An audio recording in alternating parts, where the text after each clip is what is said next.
आप सबका स्वागत है उत्कर्ष साइंस अकेडमी में। आज हम पढ़ने वाले हैं बॉटनी यानी वनस्पति विज्ञान, जो आपके आगामी प्रयोगशाला प्रचारक, प्रयोगशाला सहायक और शिक्षक भर्ती के लिए बहुत ज़्यादा इंपॉर्टेंट होने वाला है। आगामी छत्तीसगढ़ शिक्षक भर्ती के लिए सहायक शिक्षक विज्ञान प्रयोगशाला के लिए वेरी IMP होने वाला है। आज का क्लास तो शुरू से लेकर अंत तक बने रहिएगा, काफ़ी इंपॉर्टेंट प्रश्न को यहाँ पर सम्मिलित किया गया है। चलिए, आज का जो क्लास है वो है प्लांट साइंस से बोला जाता है, बॉटनी और वनस्पति के नाम से भी जाना जाता है। ठीक है, तो चलिए और क्लास करते हैं। इसका PDF भी उपलब्ध रहता है, आप टेलीग्राम से आप ज्वाइन कर सकते हो, PDF भी आपको मिल जाएगा। चलिए, तो आज का जो क्लास का पहला जो क्वेश्चन है बॉटनी का, लाइकेन खाली स्थान की प्रक्रिया में सहायक होता है। ऑप्शन है जल, वायु, मिट्टी, इनमें से कोई नहीं। तो बताइए कौन सा रहेगा।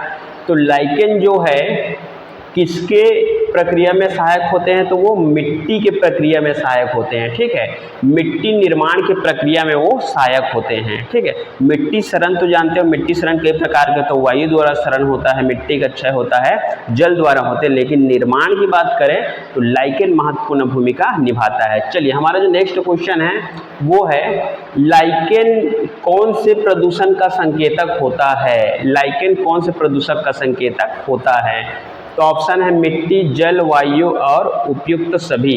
तो आप बताइए कौन सा होगा। तो इसका जो सही आंसर हो जाएगा ऑप्शन नंबर सी, वायु प्रदूषण का संकेतक होता है लाइकेन। ठीक है, मिट्टी प्रदूषण को तो वो संकेत नहीं कर पाता, लेकिन जहाँ पे वायु प्रदूषण होता है वहाँ लाइकेन नहीं उगता। मतलब आपको समझ जाना है कि वहाँ वायु प्रदूषण का जो डेंसिटी बहुत ज़्यादा है, और जहाँ पे लाइकेन उगता है वहाँ वायु प्रदूषण का डेंसिटी कम होता है।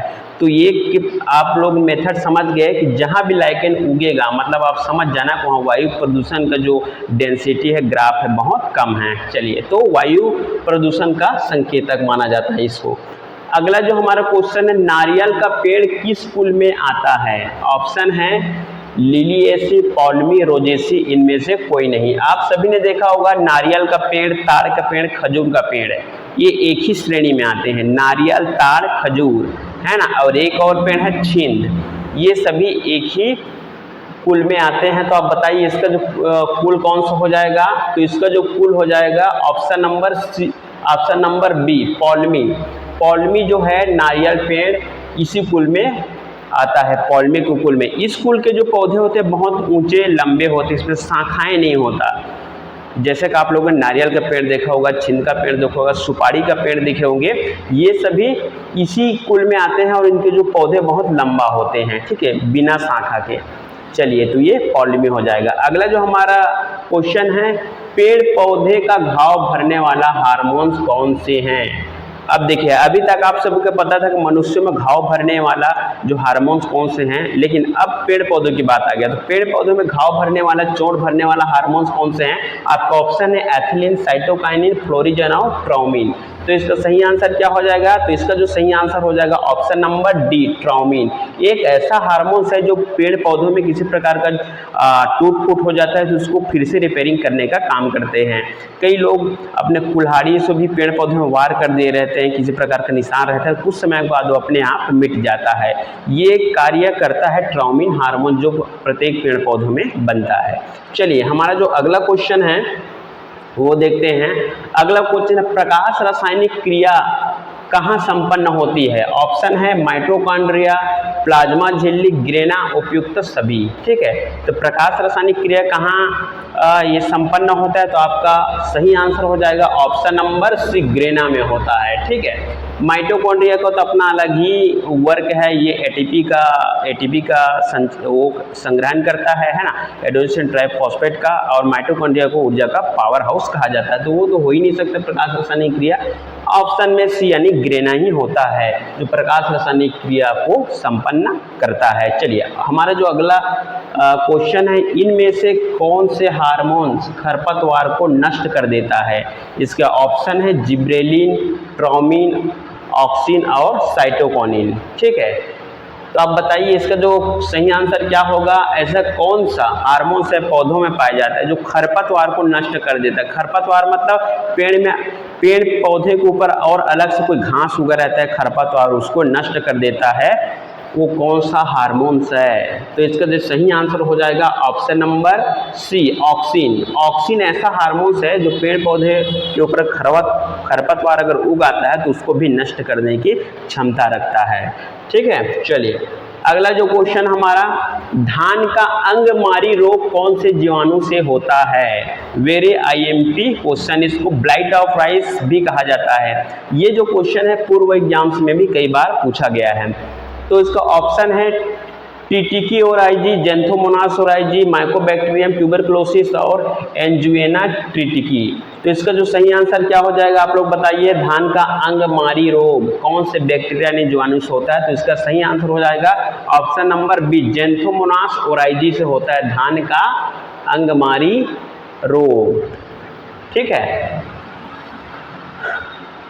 वेरी आईएमपी है आपके वनस्पति विज्ञान के लिए, है ना, और आपके आने वाले एग्जाम के लिए। चलो, धान का खैरा रोग किस तत्व की कमी से होता है?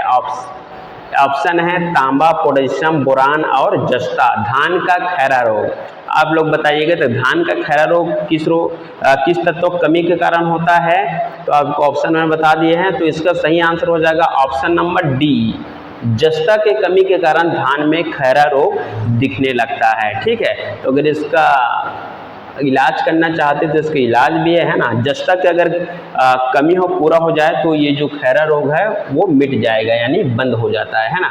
चलिए अगला जो क्वेश्चन है, मटर का मार्स रोग किस तत्व की कमी से होता है? मटर के पौधे में एक मार्स रोग होता है, किस तत्व की कमी के कारण होता है? तो आपका ऑप्शन है तांबा, मैग्नीशियम, जस्ता और इनमें से कोई नहीं। तो आप बताइएगा, मटर के पौधे आप सभी लोगों ने देखा है। तो इसका जो सही आंसर हो जाएगा ऑप्शन नंबर बी, ये मैग्नीशियम नहीं, ये होगा आपका मैग्नीज हो जाएगा।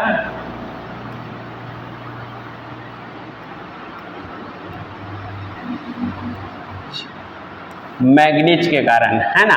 तो मटर का मार्स रोग किस तत्व की कमी से होता है? तो मैग्नीज के कारण होता है। मैग्नीशियम ये टाइपिंग मिस्टेक हो गया है ना, ये मैग्नीज के कारण होता है। चलिए आगे देखते हैं, हमारा जो अगला क्वेश्चन है, इनमें से कौन सा एक अजैविक घटक है? कौन सा एक अजैविक घटक है आपको बताना है। तो ऑप्शन है मनुष्य, पेड़, वायु, इनमें से कोई नहीं। तो कौन सा हो जाएगा?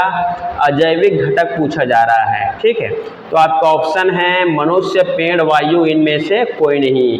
तो क्या हो जाएगा? तो ऑप्शन नंबर सी, वायु एक अजैविक घटक है। ठीक है, याद रखिएगा, वायु एक अजैविक घटक है। कि जीवित है क्या? नहीं है। बाकी मनुष्य जीवित है, चल सकता है, बाकी हर जैविक क्रियाएं करता है, पेड़ भी हर जैविक क्रिया करता है, लेकिन वायु जो है अजैविक घटक है। ठीक है, किसी प्रकार का जीवित नहीं है। चलो हम अगले क्वेश्चन की ओर बढ़ते हैं। हमारा अगला क्वेश्चन है, मेंडल ने अपने प्रयोग के लिए किस पौधे का चुनाव किया था? वेरी आईएमपी क्वेश्चन है ना। ये भी कई बार एग्जाम्स में आया हुआ है, सीजी व्यापम में, है ना। हर एग्जाम फॉरेस्ट डिपार्टमेंट और प्रयोगशाला प्रचारक लैब अटेंडेंट में। तो ये देख सकते हैं, इसका ऑप्शन है चना, मटर, सरसों, इनमें से कोई नहीं। तो मेंडल ने अपने प्रयोग के लिए प्रैक्टिकल के लिए किस पौधे को चुना था? तो ऑप्शन नंबर बी, मटर के पौधों को चुना था, है ना, अपने प्रयोग के लिए। और मटर के पौधे का ही क्रॉस कराया था, है ना, T cross, small T cross कराया था। चलिए अगला क्वेश्चन है, इनमें से कौन एक अजैविक घटक है? जैविक घटक है। इनमें से कौन एक जैविक घटक है? ऑप्शन है जल, वायु, अपघटक और मिट्टी। ठीक है, तो आपको बताना है इनमें से कौन सा एक जैविक घटक है, जल, वायु, अपघटक और मिट्टी। तो इसका जो सही आंसर हो जाएगा ऑप्शन नंबर सी, अपघटक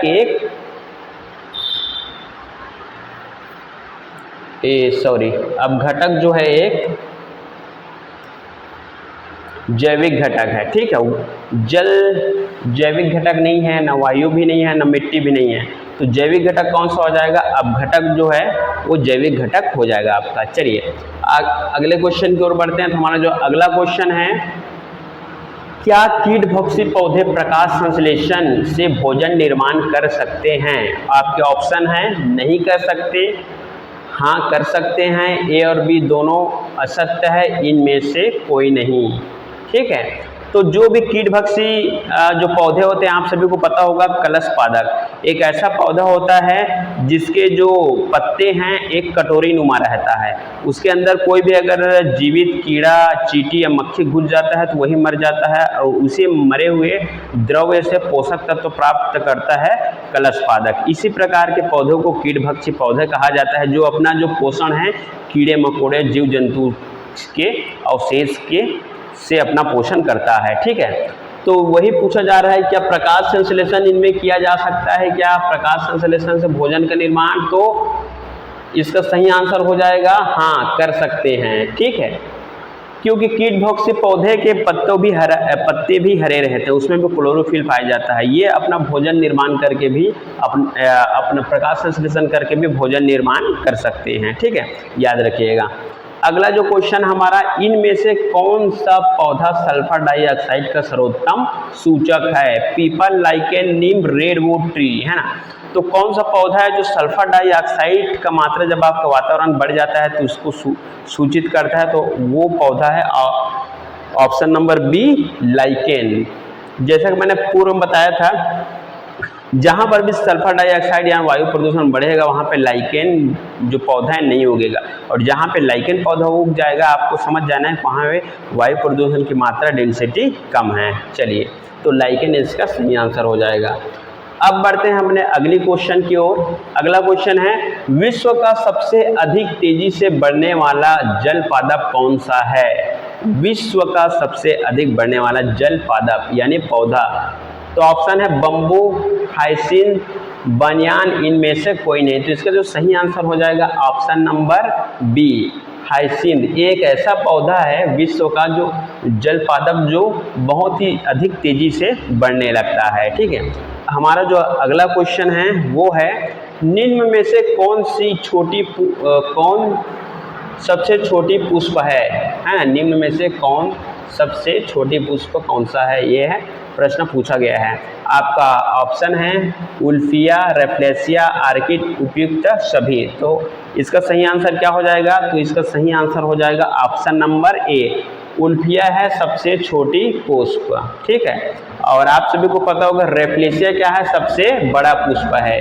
ये जो रेफ्लेसिया सबसे बड़ा पुष्प है, आर्किड है सबसे छोटा बीज है, लेकिन इनमें सबसे छोटे पुष्प पूछा गया तो कौन सा हो जाएगा? उल्फिया हो जाएगा। ठीक है, याद रखिएगा।